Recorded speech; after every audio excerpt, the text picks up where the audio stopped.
Terrible Tudors, gorgeous Georgians, slimy Stuarts, bar Victorian, woeful wars, ferocious fights, stingy castles, daring knights, horrors that defy description, cutthroat council, bull Egyptian, vicious Vikings, cruel crime, punishment from ancient times, Roman rotten, rank and ruthless cavemen, savage bears and tubulars, groovy Greeks, rainy sages, mean and middling Middle Ages. Gory stories, we do that. And your host, a talking rat. The past is no longer a mystery. Welcome to Horrible Histories. Rotten Romans. Britain about 2,000 years ago, and not a Roman in sight. Whoops, spoke too soon. The Romans have invaded and they're here to stay. I wonder what they'll make of the food. Hello, I'm an angry, shouty Roman chef. And having invaded Britain, the first thing I notice is that the food is awful. So I will come down here to this rubbish restaurant in Durham, see if I can't turn things around, yes? Come on. So what is it you're cooking here in this stinking dog hole of a primitive kitchen? This is the staple diet of Celtic Britain. Right here we have the stale bread, and this is some ale. And... Right, well, you eat this, and this is to stop it sticking in your throat. And what on earth is this? Well, this is today's special. I call this recipe lump of unsalted meat.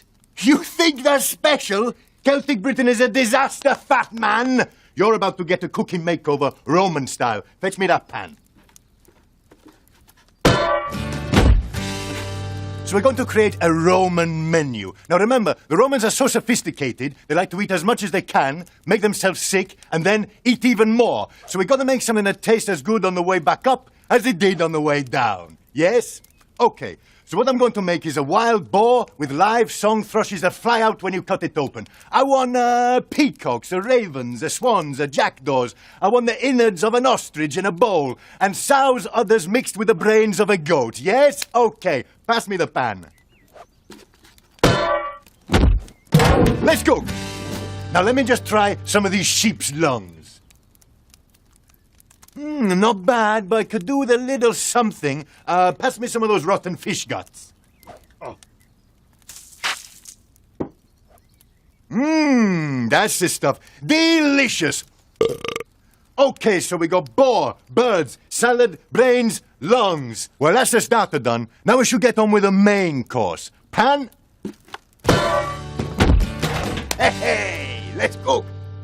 And if you think our Roman eating habits were disgusting, you should see what our toilets were like. Right, here are the toilets. Great. Well, after you. After me? You are such a country bumpkin, Sextus. This is Rome. We have communal toilets. We all go together. Come on, you. But... Come on. Afternoon, gents. Afternoon, Marcus. Oh, this is Sextus, by the way, my cousin. First visit to the city. Oh, wonderful. Well, take a seat. OK. Thanks. So, Marcus, how are you? Oh, feeling a bit better, thanks. I was a bit poorly last week. Oh, did you have some of that cold that's going around? Yeah, I think so. I tried that newfangled cure, though. I ate nothing but cabbages and drank my own urine for a day. Worked a treat. Yeah.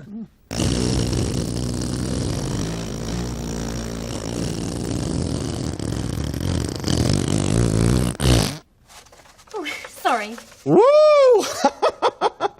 Hey, that reminds me, you really must try my wife's cooking. Why don't you come over for dinner this Thursday? We're having force-fed dormouse. You can bring your cousin. Oh, that sounds delightful. Pass us the stick, old girl. Yes, of course. Oh, other end, if you don't mind. Oh, I'm sorry, yeah, sorry.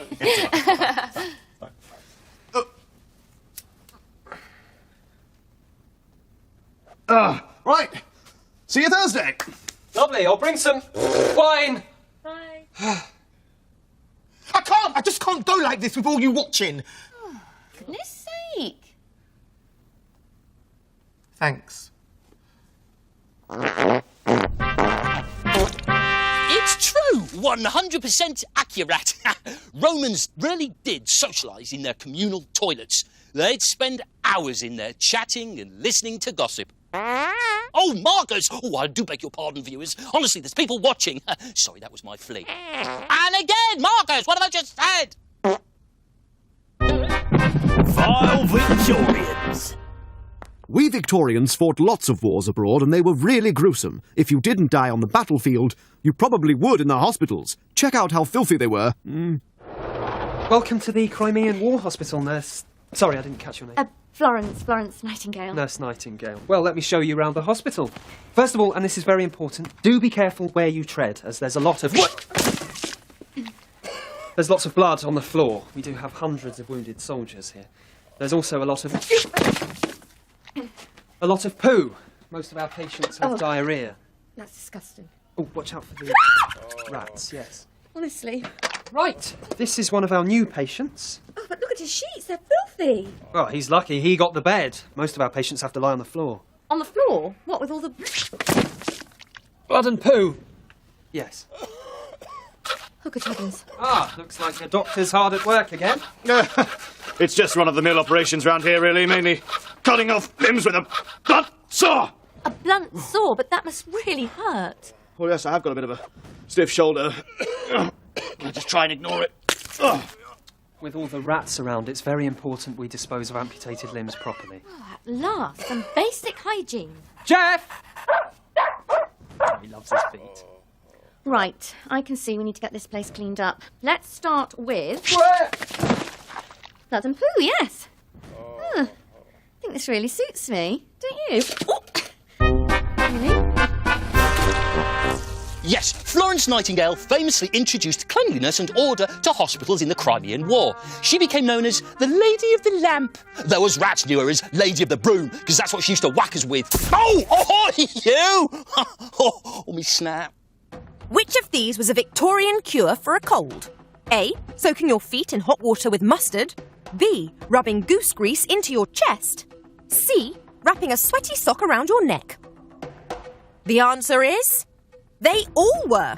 Victorians still had a lot to learn about medicine, and learning about how the human body worked was a particularly gruesome business. I'm not a famous surgeon, and I earn my daily bread by studying cadavers which are bodies not long dead. One day two suave young gentlemen appeared within my view. I'm Mr. Burke. I'm Mr. Hare. How do you do? These gents explained that their acquaintance had just passed away. It seemed the body'd only been a goner for a day. Excuse the curious offer, Said Hare, or was it Burke? but would you care to slice this up to see how corpses work? Well, it's always a palaver getting hold of a cadaver, so I said yes, I'll have her. Oh, it's me. This body taught me much about what makes a person poorly, why some men live to 99 and some die prematurely, how these parts function perfectly while others won't repair, how everything is interlinked. Oh, what's that doing there? Till one day there was nothing left, and all my work was spent. Then Burke and Hare turned up again. My, how convenient! Another slab of fresh human organ, bones and flesh. Another gory sesh. Excellent news. As time went on, these kind men brought me several guys and gals. My lab was chock-a-block with all their freshly passed-on pals. I paid them lots of money. Bodies came from everywhere. You really are a busy Mr. Burke. And Mr. Hare. They seemed such cultured gentlemen. I never did suspect that Burke and Hare were not so nice. I really should have checked. Then one day a policeman came, asked if I'd seen a chap. I hadn't, but days later, his corpse turned up in my lap. It seemed that these acquaintances of Burke and Hare actually were not their friends, and many did not always die naturally. Burke and Hare had murdered them. It was plain to see. Then brought the corpses to my lab and pocketed the fee. The two men were arrested, but one of them set free. Poor Burke was hanged, but happily his corpse was sent to me. Whew, bit whiffy. Still, much to learn. Awful Egyptians! Egypt's pharaohs had some really complicated families, and I mean complicated. Check this out.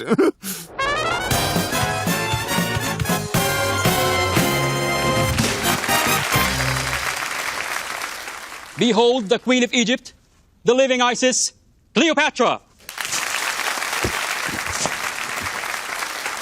Uh-oh. What on earth are you playing at? I fell out the end halfway up the stairs. You could have broken my beautiful nose. Oh, no. I don't believe it. Yes, Cleopatra the Seventh. last pharaoh of ancient Egypt, this is your reign. What a lovely surprise. And I bet you help. Yes, mistress. Yes.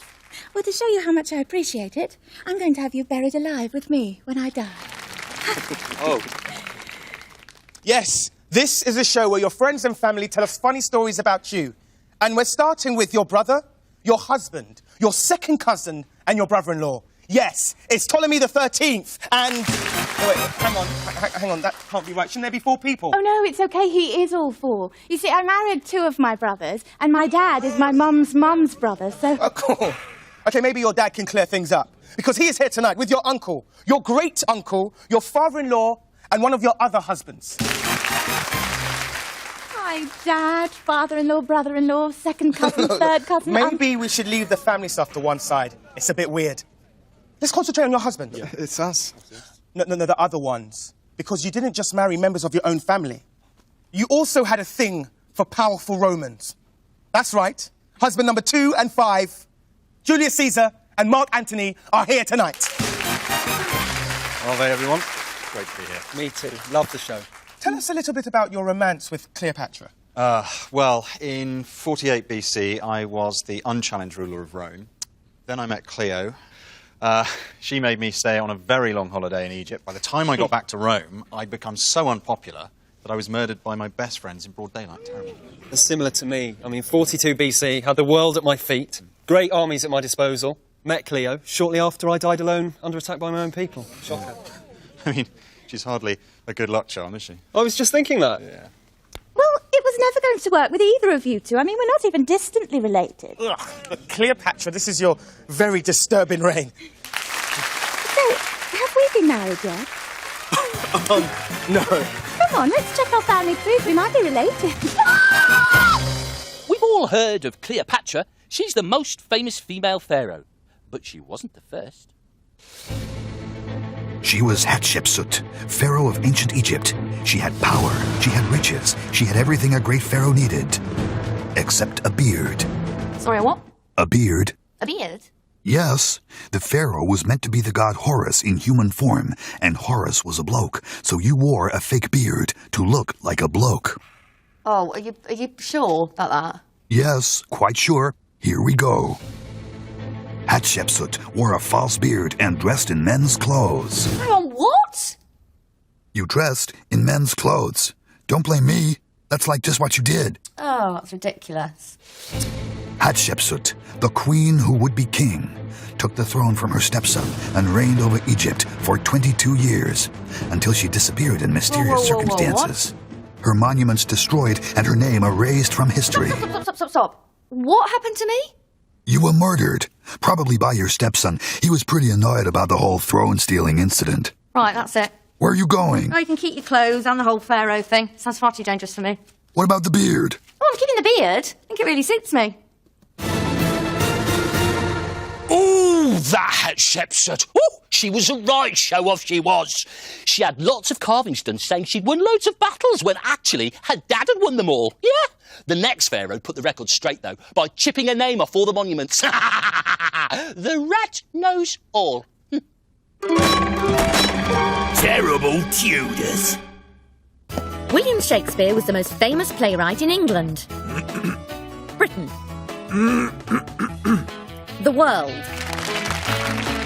Towards the end of Queen Elizabeth's reign, he had his famous theatre, The Globe, built in Old London town.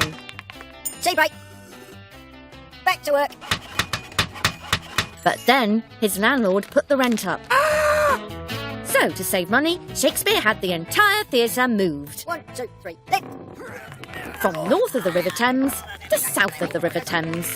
Tonight, T8. Oh, it's on my foot. Oh, that's better. It didn't last long, though. During a performance of the play Henry VIII, they used a cannon to announce the arrival of the king, which set fire to the thatched roof, and the whole globe burnt down. Right, you get the tools, I'll stick the kettle on. Amazing, you couldn't make it up. Well, obviously Shakespeare could have, but he was good at that sort of thing, wasn't he, Shakespeare? OK, it's the Battle of Bosworth Field, where Richard III is on the run from the gallant Henry Tudor. Take it away. Hey, horse! A horse, my kingdom for a Hang on. Whoa. Who on earth are you? I, Mr. Shakespeare, am the ghost of Richard III, and I take it that that is supposed to be me. Why have you given me a hunchback, a limp, and a withered arm? It's symbolic. Shows you were an evil, murderous king. But I wasn't! You just said that and everyone believed you! Well, you did kill the Duke of Somerset. No, I didn't! You just wrote it in your play. The Duke of Somerset died when I was 3 years old. Woo! Well, 3-year-olds can have a temper. There's a difference between throwing your food on the floor and stabbing a duke through the heart. And then, just then, what he said. My horse, my horse. My kingdom for a horse. Don't say it now. That's dramatic license. It's rubbish is what it is. Horses weren't in the English countryside until 1485. Frankly, it'd be more realistic if I'd have tried to escape on a badger. I'm William Shakespeare. I write plays and I make stuff up. If I wrote it how it was in real life, it would be rubbish and boring. Like school. Look, I just want a historically accurate rewrite, and I want to play myself. A badger! A badger! My kingdom for a badger! I need to use it to go and see the Duke of Somerset's grave, who incidentally died ages ago, when I was 3. So there's no way I could have possibly stabbed him to death. I've got a hunch this play's going to ruin me. I've got a hunch. Vicious Vikings!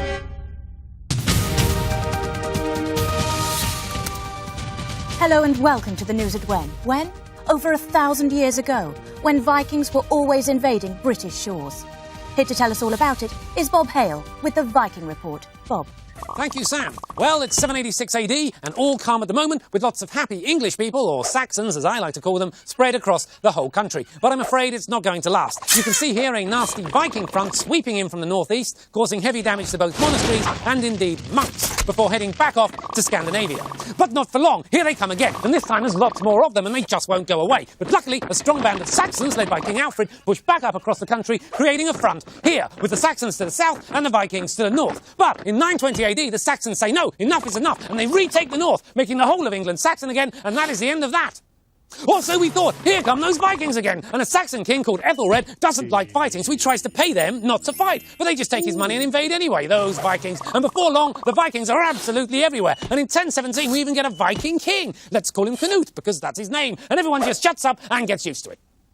But not for long. After a whole succession of kings, some Saxon, some Viking, we end up with a Saxon one again. Let's call him Harold, because that's his name. And before you know it, it's 1066. Sound familiar? Probably. Very famous. Vikings invade from the north. They want the crown. And while Harold's fighting them off, the Normans from France invade the south. They say the crown belongs to their king, William the Conqueror. There's a massive battle in Hastings. Let's call it the Battle of Hastings, because that's what it was called. And Harold gets shot in the eye and then cut into little pieces. Not a great day. Poor lad. However, William the Conqueror just conquers England. And all the Saxons, who were so worried about the Vikings, end up being conquered by the Normans. I mean, fancy that. So, in summary, lots of nasty men, big axes, just don't go outside. Back to you, Sam. Did you know the cities of Dublin and Swansea were built by Vikings? Swansea was named after the Danish king Svein. That's Svein Sea, because it was Svein's and it's on the sea. The rat knows all. Good map. There's nowhere in Britain named after the Viking Sigurd the Mighty, and here's why. Stupid deaths, they're funny 'cause they're true. Stupid deaths, hope next time it's not you. Next. Name? Sigurd the Mighty. Sigurd, full stop. Year of death? 892 AD. Profession? Viking ruler of mighty Orkney. Ruler of a tiny island off Scotland. Method of death? Well, we Vikings had already conquered Orkney, and we fancied somewhere a little bit bigger to conquer, so we invaded mainland Scotland and defeated the Scots in pitched battle. I took the head of my sworn enemy, Earl Melbright of Moray, and strapped it to my saddle as a sign of triumph. Charming. Unfortunately, yes, while I was riding home, my leg brushed against the teeth of the severed head. The wound went septic and I died of the infection. Bitten to death by a severed head. You're dead funny. Yeah, I love my job sometimes. I do. Next. Stupid deaths. Hope next time it's not you. Gorgeous Georgians. We Georgians came up with the idea of making Yorkshire puddings out of batter. And that's not the only bright idea we had. Yeah. The hand is yours, Sirrah. I win again. Huzzah! Let's play again, old sandwich. Only this time, I shall beat you, what? We shall soon see about that. Yeah. I find myself a tad peckish, old boy. Cook! Yes, your lordship. Fetch me some meat. Yes, your lordship. Yeah. Dashed inconvenient, but methinks I shall have to stop playing cards in order to eat unless... May I steal some of your fine bread? Be my guest. Yes, well, see. There! Huzzah! The bread stops my hand from getting greasy from the meat. Ergo, I can eat with one hand while still playing cards with the other. I think you might be on to something else, sandwich. We should name it a sandwich after you. A sandwich? Capital. My good cook, I would like one of those sandwiches' sandwiches. I'm afraid we've no more meat, sir. We've only got the leftovers we usually feed to the dogs, such as hooves, snouts, tails, guts, private parts. Oh, well, why not mince it all up, shove it into some intestines, boil the living daylights out of it, and then stick it in a bun? Of course, Baron Hot Dog. I think I'm going to throw up. Fetch me a bucket. Certainly, Lord Turkey of Twizzler.